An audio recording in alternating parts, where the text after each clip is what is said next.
Wow. Can you tell me, Olivia, a little bit about your sister's special heart? When something hurts, and if she gets a needle, then I'll hold her hand.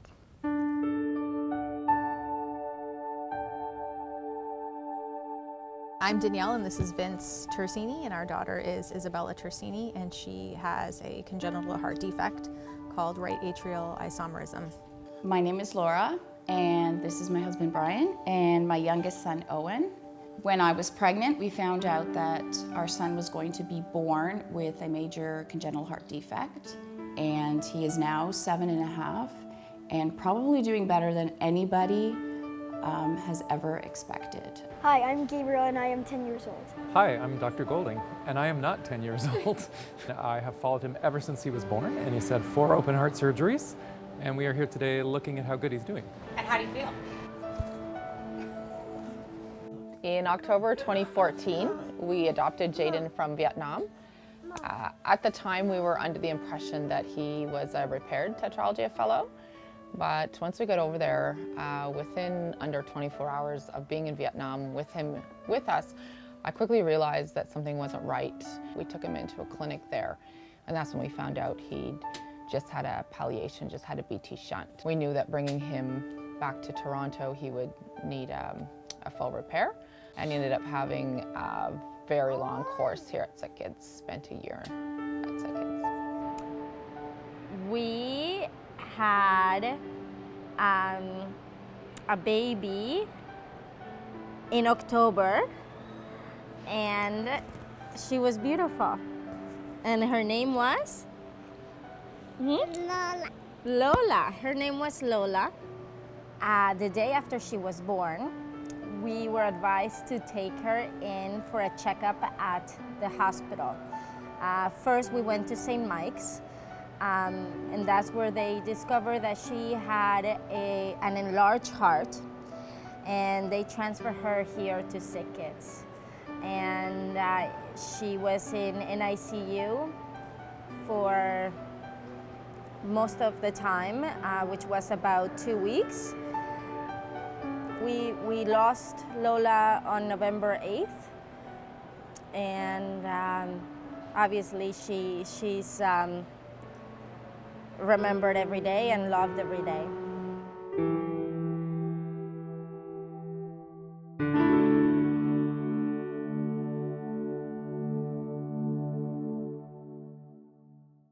I think that when you realize you have no idea what the future holds, and the doctors cannot tell you how long or what the expected outcome will be, or what's the diagnosis or the prognosis, you really get no choice but to take it hour by hour.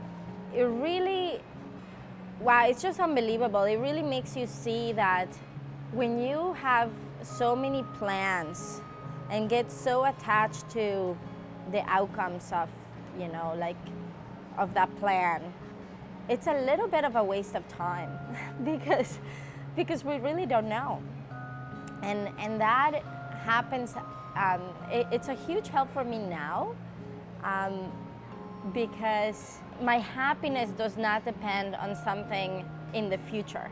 My happiness depends on being able to enjoy this moment, because it really became obvious that that's all we have guaranteed. I mean, and you hear that so many times, but when you experience death so closely, you realize that all you have is today, this moment, this one breath.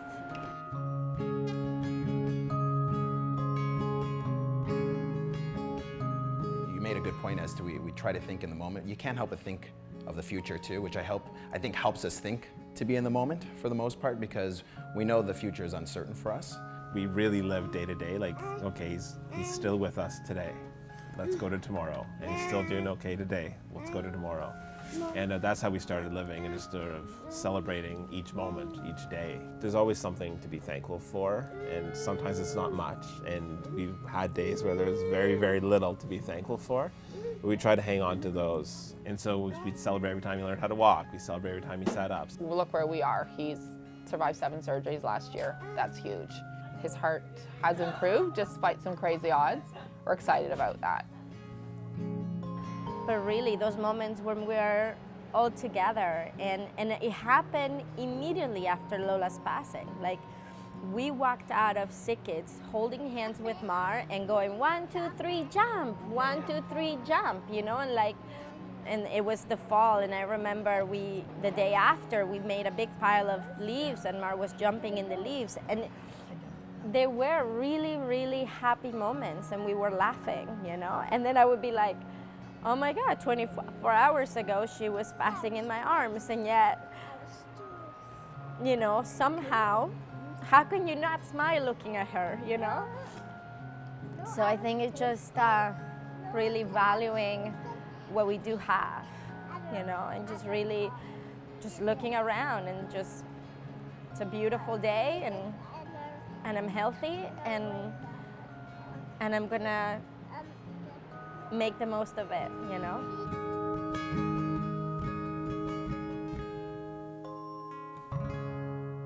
I think we try to separate Owen's condition with the family to a certain degree, because we know that the impact that it's had on the kids too, it can't always be just about Owen. So I think for the most part, we try to treat him like he's our 3rd child, more so than our 3rd child who has a heart condition. Who happens to have a heart condition. Yeah. I don't think he sees himself as having a limitation. We don't exclude him from sports. I mean, we know what his limitations are, so there's some certain things that he can't do. But we don't limit him with regards to who he plays with or the challenges that he wants to take on. That, and the fact that we do celebrate him and talk about how strong he is, I think does have a positive impact on him, because I think he thinks he can take on the world. We've never really held Isabella back from anything, and we've always treated them the same. I think that helps with Isabella, and it helps with Olivia, that they don't see each other as different. I mean, they know that Isabella has a special heart, and they know that she has to go to Sick Kids and do all these appointments and things like that, but the fact that we don't treat them any different, I think helps them. And for Olivia, we also try to include her in as much as possible. So bringing her down to some of Isabella's appointments, just so she can see exactly what goes on. Olivia is Isabella's support. They've got such a bond, and they're always thinking of each other, so I think it helps Isabella when Olivia's here, or just having Olivia hold her hand when she gets blood work done, or things like that.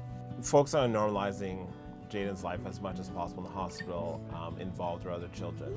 And so we would try to bring the kids, the first few months we would bring them in 3 times a week, 4 times a week. We'd come have supper together.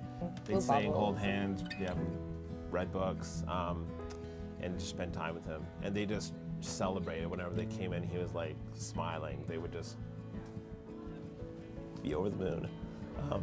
And I think too, we do all we can at home to try to make his life as normal as possible. He has, obviously as you see, he's on oxygen here, but he also has a PICC line in, and he has a G-tube. So he's on feeds most of the day, and he has a little pink shopping cart that he pushes around the house. Looks like a little old man with his little shopping cart with his feed bag and his feed pump, and he just pushes it all over the place, goes where he wants to go, leaves it there, starts to play, and then when he wants to go somewhere else. And it just gives him some independence, makes it kind of normal. One of the things we did with Owen is we made sure his feeding tube, that it's called a Mickey button. And when he was really little, we said, wow, you're lucky, you got 2 buttons. You got a belly button and a Mickey button. And this was something to be proud of, to a point where he would show off. 2 is always better than 1 to a toddler. Lift his tummy, look at me, I've got a Mickey and a belly, sorry.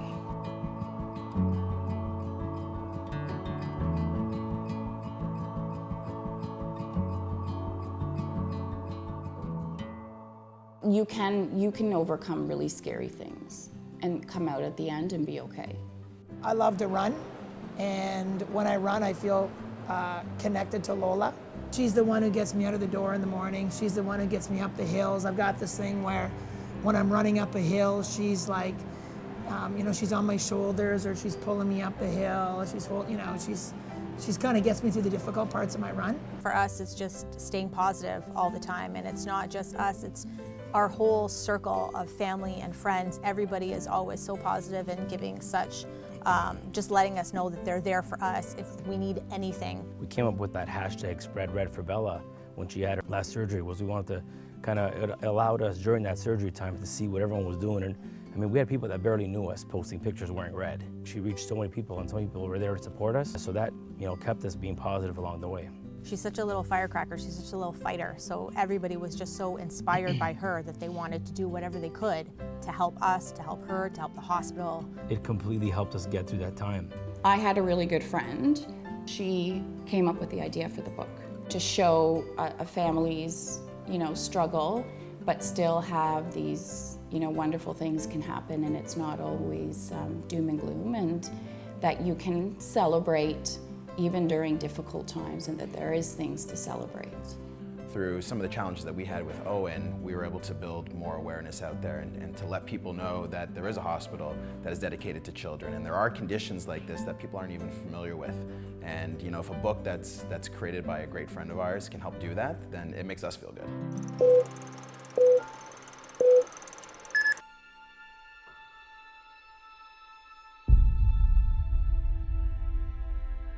So I had told Gabriel and his family that I would see them during their pre-op visit, and I ended up missing it because of scheduling, and I was on vacation. And then when I realized that he would be actually having his surgery potentially before I even got back, I decided to send a video to say good luck. Every day we do things to celebrate patients, so I think this was an idea of electronic bravery beads. I woke up that morning, it was the day before the surgery. There's a lot of emotions, especially for a day that you've been planning for 10 years.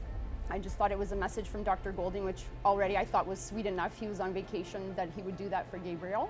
Then when I realized there was a video, I was pretty much speechless. The message I got from it was, just relax and everything will be okay. And that's really all you want to know from your doctor, especially, is that everything will be okay. It just made me feel happy. Because at first I was a little bit scared, but then it felt me feel less scared because I knew that he would be right beside me no matter what, and so would my family. Fist bump.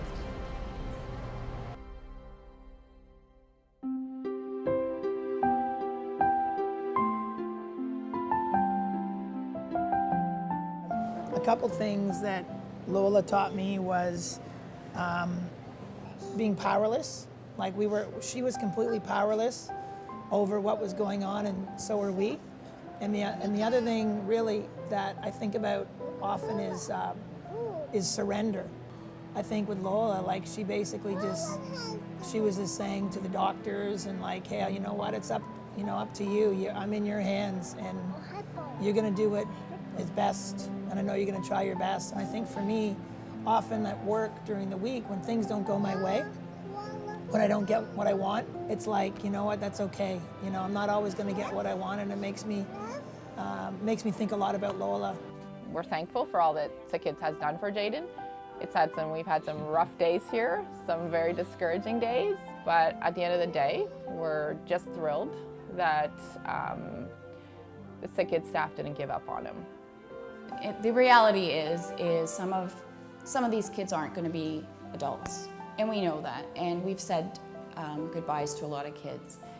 But I think it's important that the life that they have be something really special and really cool and have quality. Oh, we do a lot of different things, and it could be something that's very small, right?